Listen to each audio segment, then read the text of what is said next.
최근 중국에서 이제 오중전회가 이제 잘 끝났잖아요. 네. 그러면서 이제 14차 그 5개년 계획이 있었는데 여기에서 또 좀 다른 때하고는 다르게 10년에 걸친 어떤 계획들을 네. 발표했잖아요. 네. 이런 일들이 왜 일어난 건가요? 원래는 이번에 14차 어중전회에서 매년마다 이렇게 어중전회에서는 미래 5년 계획을 제정을 해요. 네. 발표를 하고요. 그래서 이번에도 14차 5개년 계획이 나왔어요. 그러니까 지금 2021년부터 2025년.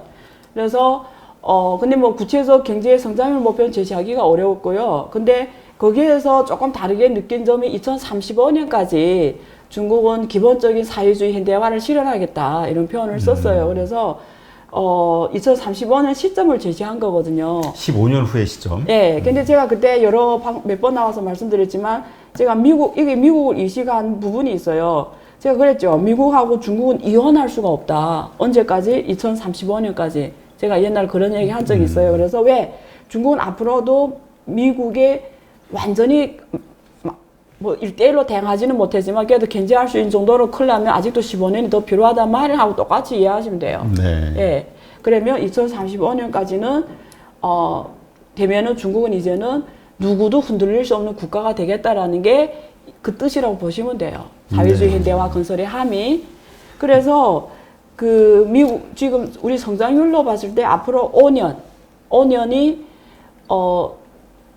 지난 5년 성장률 목표는 6.5%였어요. 네. 2015년부터 2020년까지. 근데 지금 가서는 지금 상황 와서 완성 못할 것 같아요. 올해 경제 성장률이 너무 많이 떨어졌잖아요. 그래서 좀 어려울 것 같은데 어쨌든 우리가 여기서 기억해야 되는 거는 2015년부터 2020년까지 원래 5개년 계획 성장률 목표 6.5. 6.5. 근데 지금 미래 5년은 5에서 5.5%로 생각해요. 중국 당국이. 그럼 5%라 했을 때 1.5% 떨어지는 거잖아요. 그렇죠. 굉장히 큰 겁니다. 그만큼 실업률도 늘어나는 거 아니에요? 예, 굉장히 큰 거예요. 그래서 미래 5년은 5% 성장하면 괜찮은 거다 이렇게 이해하시면 될 것 같아요. 예. 네. 근데 어쨌든 그러한 경제 성장을 달성하는 방법으로 네. 쌍순환. 근데 그렇죠. 사실은 이거는 그 내수를 키우겠다라는 얘기나 마찬가지잖아요. 네. 예. 그러니까 이렇게 보시면 돼요. 중국 경제를 1978년부터 1992년, 예? 그리고 1992년부터 2001년, 그리고 2001년부터 2008년, 그리고 2008년부터 지금까지 이렇게 제가 나눠 드릴게요. 이게 뭐 1978년부터 1992년은 뭐냐면 완전한 사회주의에서 그때는 시장 경제라는 표현을 안 썼어요. 상품 경제. 그러니까 쉬이 말하면 자본주의 요소를 하나하나 도입하기 시작했어요. 다른 말로 하면은 팔지 못한 거 팔게도 하고 지금 북한이 사회주의를 인정 안 하잖아요. 근데 이렇게 시장에 나가 파는 거는 눈 감아주거든요. 그것처럼 이렇게 78년부터 92년까지 이렇게 못 팔게 하는 걸 팔게 한 거예요. 그러다 보니까 사람들이 완전한 사회 살다가 헷갈린 거예요. 이게 자본주의냐? 사회주의냐가 경제가 확 좋아졌다가 확 떨어졌다 해요. 이게 오픈다운 엄청 심해요. 그래서 그때 등소평이 왜냐면 그때 자본가들이 만들어지기 시작했는데 자본가들이 그렇죠. 두려움에 떠는 거예요. 왜냐면 우리 중국은 사회주의인데 근데 사회주의는 공산당은 무상계급이 대표라고 했는데 내가 자본계급, 자산계급이면 내가 공산당한테 죽음을 당하는 게 아니야. 이제 재산 뺏기고. 재산 뺏고 쫓겨나는 거 이러니까 막 두려움 들까 경제가 오픈다운이 심해지는 거예요. 그러니까 이 기업가들 안정시켜야 되잖아요. 그래서 등소평이 선전을 갑니다. 그래서 남순 강화라는 거예요. 남순 강화. 그게 중국 계획의 이전 표정이 사인데 그게 1991년이라고 92년에 짱저민이 올라옵니다. 주석으로. 짱저민이 헌법에다가 사회주의 시장경제라는 표현을 써요. 그래서 그 말이 다른 말로 하면 우리는 이젠 자본주의 할 테니까 어선 자산가들 안정해라 이거예요.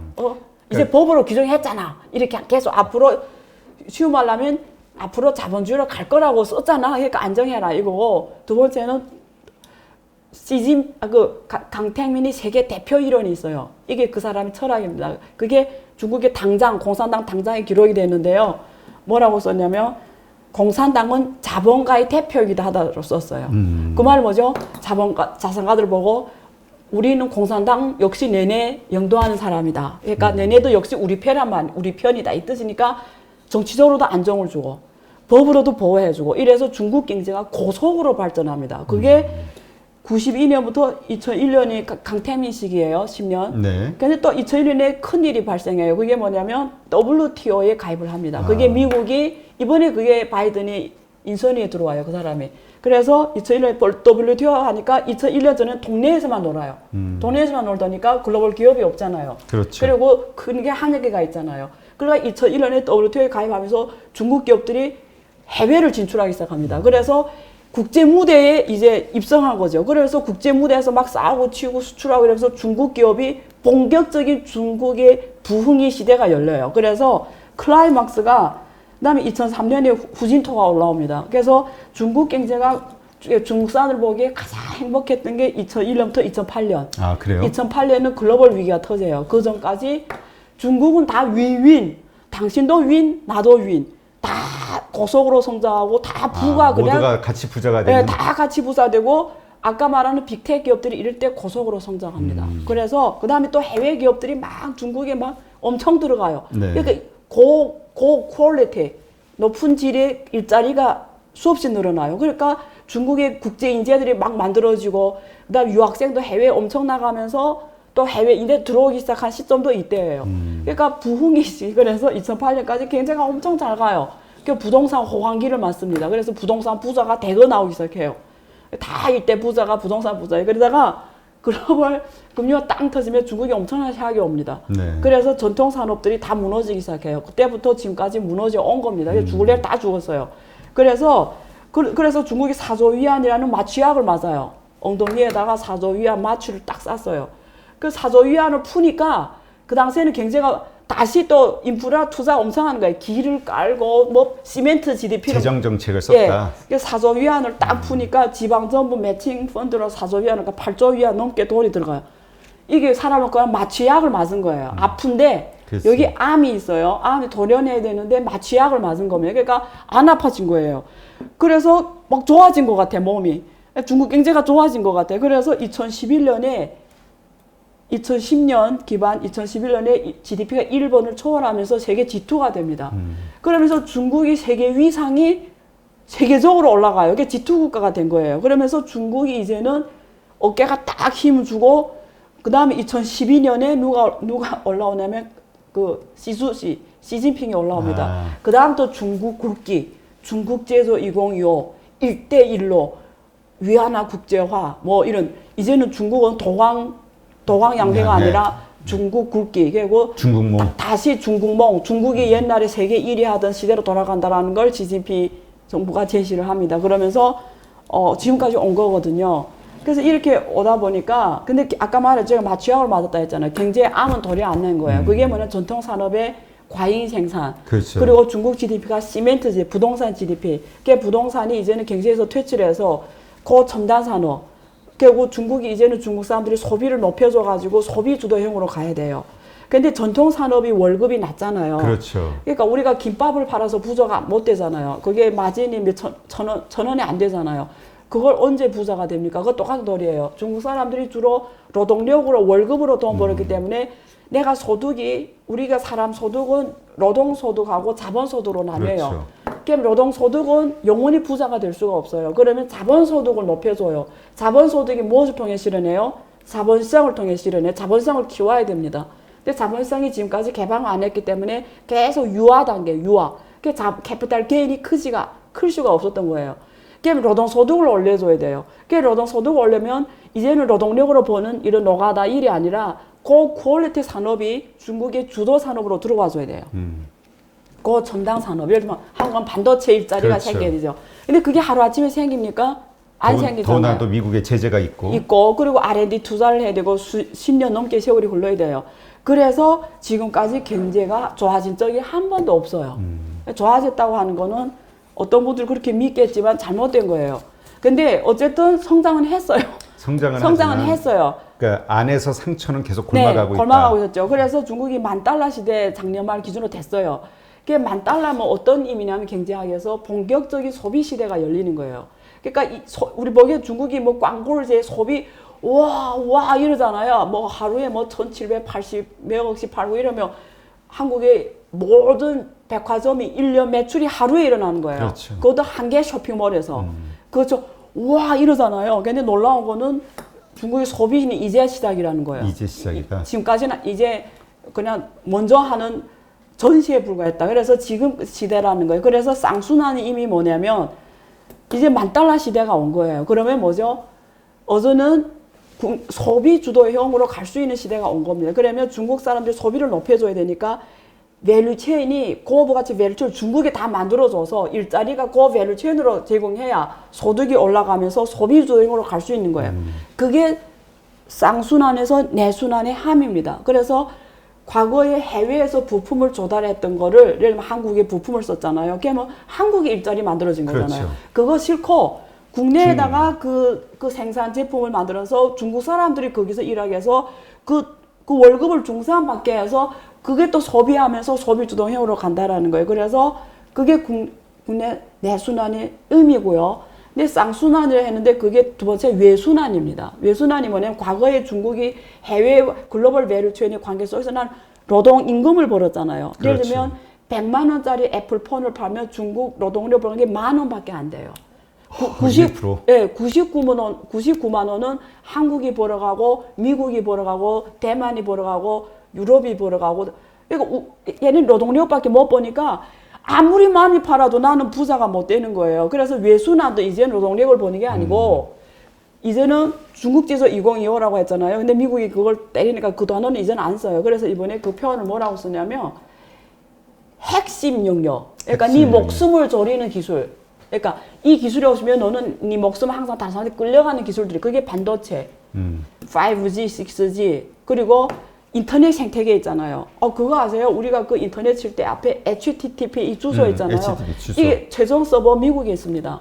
그래서 미국에서 막아나면 중국이 인터넷 전체가 못 써요. 전등이 안 들어오는 거와 똑같아요. 그래서 인터넷이나 하드웨어, 소프트웨어를 다 중국 생태계로 만들어 가겠다는 거예요. 인터넷 그러니까 전반 인터넷 생태계를 가지고도 그냥 소프트웨어, 하드웨어 다. 그러니까 기술의 탈미국화. 그래서 이런 기술을 선도적으로 치고 나가고 그걸 다시 또 해외에다 수출하면서 어제는 우리가 노동력을 버는 걸 시세를 벗어나서 기술로 돈 벌겠다라는 거면 그게 외순환의 함이에요. 그러니까 이러한 중요한 정책이 이제 이렇게 발표가 됐기 때문에 네. 이것을 우리가 잘 알아야지만 기업들이 어떻게 돈을 네. 벌지 또 무엇이 약점이 우리에 될지 네. 이게 이제 나오는 거잖아요. 그렇죠. 앞으로 그럼 이 15년이라는 이 기간 동안 중국의 계획 하에서 한국이 어려워질 수도 있는 거고 돈을 벌 수 있는 기회도 있는 건데 네. 돈을 벌 수 있는 기회는 어떻게 만들어야 될까요? 여러 가지 제가 섹터를 말씀드릴 수가 있어요. 근데 일단 그 전에 섹터 말씀드리기 전에 첫 번째는 이제 말씀드린 대로 중국의 외순환은 결국은 많은 핵심 기술에서의 부품 영역을 중국 국산화하겠다는 거잖아요. 그런 면에서 한국은 이제는 지금 이 산업 행태가 한국이 주도 산업이 되면 안 돼요. 제조업들. 예, 지금 한국 GDP를 이루는 제조업들이 중국이 다 대체할 가능성이 있다라는 거예요. 지금 뭐 화학, 조선, 그건 이미 철강. 다 거의 대체가 됐고요. 그래서 지금 반도체. already 뭐 이런 게 남았어요. 그래서 이런 것들이 지금 계속 한국이 성장의 절반을 반도체가 합니다. 현재 근데 그렇죠. 반도체 속에도 섹터가 많은데 메모리예요, 주로. 근데 반도체가 중국이 제일 빨리 따라올 수 있는 게 메모리예요. 그렇죠? 그러니까 한국이 빨리 미래 산업에서 삼성이 나와야 되는 거예요. 미래 산업에서 삼성이 나와야 되는 거예요. 전달이 됐죠, 의미가. 네. 그게 국내 전략이 돼야 되고요. 그러니까 그래서 제2의 삼성 같은 새로운 강자가 나와야 된다. 새로운 산업에서. 새로운 예. 산업에서. 한국판 뉴딜은 그쪽으로 돈 가야 되고요. 그 다음에 중국에서 우리가 투자할 때 저는 여러 가지, 그러니까 이제 말했죠. 중국 사람 뭐라고 했죠? 그 펜 빌려도 돼요. 예. 중국 사람 $10,000라고 했죠. 네. 그 $10,000에 제일 고민하는 우리 이 사람들이 아침에 일어나서 잘 때까지 쓰는 제품들이 바뀌기 시작해요. 옛날에는 뭐 그냥 화장품을 써도 아무 화장품이나 썼어요. 근데 이제는 브랜드를 따지기 시작하는 거고 옷도 아무거나 입었어요. 근데 이제 브랜드를 따지니까 앞으로는 모든 게 다 브랜드화로서 신용이 검증된 제품만 사용을 할 거고요. 그러니까 기업들도 이제는 브랜드 전략으로 더 가져야 되는 거고요. 그렇죠? 그래서 그게 IP 전략이라고 제가 표현을 합니다. 그 다음에 섹터로 봤을 때 중국 사람들이 아까 제가 알리바바 텐센트가 20조 생태계를 만들었다 했잖아요. 예, 그러니까 이제 할 수 있는 걸 다 해버린 거지. 부동산에도 손댔잖아요. 이제 부동산 생태계도 정리를 해버리겠다는 거예요. 그러면 얘네들이 안 한 게 뭔지를 고민해. 얘네들이 못 할 수 있는 게 뭔지를 고민해야 돼요. 텐센트와 알리바바가 예, 못하는 게 거기다 투자를 해야 돼요. 그게 아직 중국이 유화 단계라는 거예요. 얘네들이 이미 다 한 거는 이제는 중국이 세계에 나가도 부끄럽지 않게 강하다라는 거예요. 얘네들이 안 투자한 거는 지금은 어린이 단계니까 우리가 우세가 있는 거예요. 대표적인 게 제약 바이오입니다. 제약 바이오가 제일 잘하는 게 유럽하고 미국이에요. 아시아는 뒤떨어져 있어요, 이 영역이. 그렇죠. 일본, 뭐 호주, 뭐 이런 정도인데 한국도 사실은 이게 좀 한국이 지금 많은 바이오 업체들이 많이 바이오인데 바이오를 쓰지 안 하고 있어요. 그러니까 바이오라는 게 엉덩이를 붙이고 앉아서 R&D를 할 수 있어야 돼요. 이렇게 막 엉덩이를 들었다 놨다 조급하면 바이오가 성공 못합니다. 그런데 오랫동안 연구를 해야죠. 근데 많은 바이오 기업들이 이름만 홀만 바이오고 실제 바이오가 아니거든요. 그래서 그게 그러면 안 되는 거예요. 한국이 이러면 안 돼요. 그래서 한국이 제약 바이오에서 선두 RP를 갖고 가잖아요. 이걸 중국에 가서 하잖아요. 대박입니다. 이거 제가 실제 케이스가 있어요. 실제 사례. 그러니까 한국에서 개발된 어떤 약들, IP가 있는 기업이면 특허 네. 가지고 네. 중국에서 네.